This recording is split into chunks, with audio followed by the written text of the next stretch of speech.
Hello everyone, hope you're doing well. First off, a thank you for your amazing feedback, and since most of you voted for a PvP tips and tricks video using Toril, that's exactly what we're diving into today.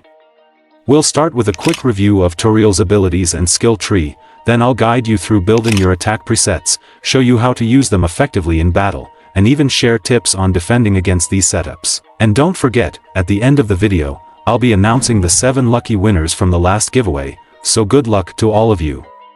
If you find this video helpful, make sure to give it a like and subscribe to help grow the channel. And one more thing, since the Fatal Flora Garden update has been released, don't forget to claim your free gift. The Hall of Legends update is expected to be released in the next few weeks as well. Let's get started. Toril is one of the 5 PvP generals available in the game, and he's considered a legendary general. This makes him a bit rarer compared to others, as collecting his shards and leveling him up can be more challenging. To help you out, I've prepared a quick table that breaks down the number of shards and XP required to level up Toril. You'll find this table in the community section just after this video is released, so make sure to check it out. Toril comes with 8 abilities, organized across 4 lines in his skill tree. What's great about him is that you can place 4 abilities, either for attack or defense, which gives him an edge over rare generals like Leo and Alyssa, who can only equip 3 abilities. However, for this video, we'll focus on the first 3 lines of Toril's skill tree, as I'm still in the process of leveling him up. Starting with the first line, we'll definitely set the aspect of the dragon ability to level 3, as there's no other ability at that level to compete with it on the list. Moving to the next choice, we have 2 options, Tail Wish and Exalted.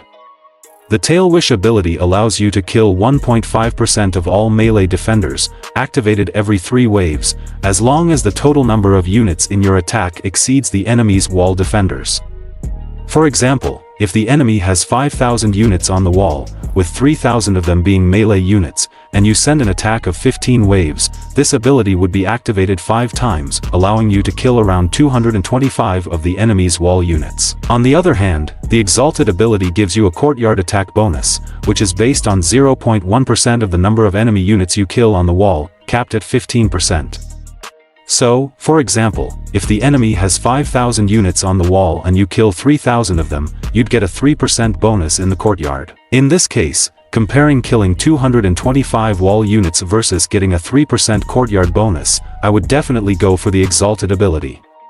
So, we'll set Exalted to level 3. Now, we'll choose between 3 abilities: Intimidate, Dragon Scale Armor, and Lasting Wounds. The Intimidate ability reduces the enemy's unit strength based on your power superiority, activated every 3 waves. However, this ability isn't as useful if both sides are fighting with high-level units, like level 10 Mead units, as the power is fairly balanced. Next is the Dragon Scale Armor ability, which reduces the enemy's melee strength by 15% and their ranged strength by 30%, activated every 2 waves. Lastly, we have Lasting Wounds, which decreases enemy power by 15% for the next 2 waves, but it's activated every 3 waves. Between these 3, I'd go with Dragon Scale Armor, especially since it activates every 2 waves, unlike the others that activate every 3 waves. This is crucial, as you'll see later in the video when we build our attack presets.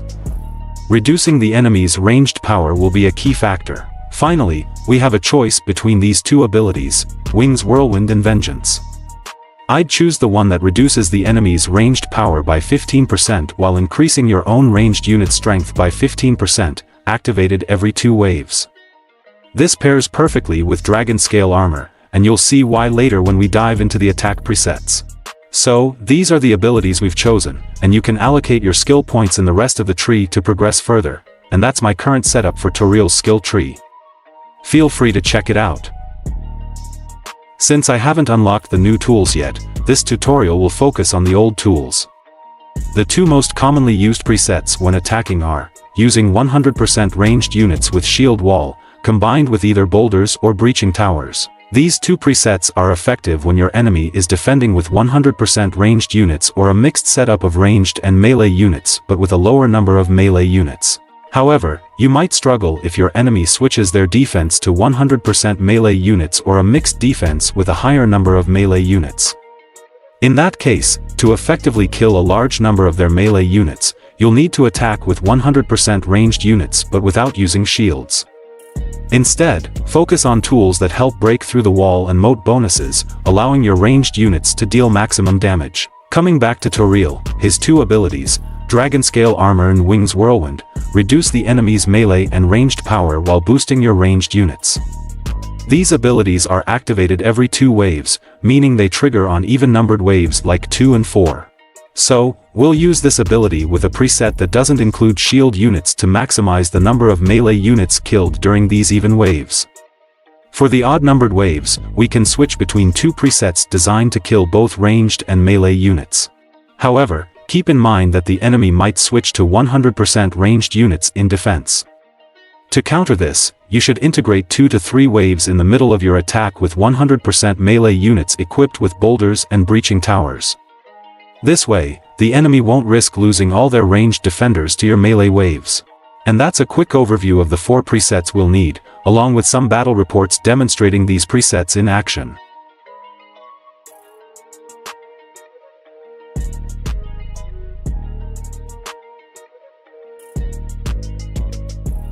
For defense, I recommend using a setup with 50% melee units and 50% ranged units. This balanced defense provides strong coverage against both ranged and melee attacks, helping you minimize losses no matter what your opponent throws at you.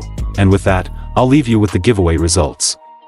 Good luck to everyone who participated, and see you next Saturday in a review video where I'll be diving into one of our followers' account.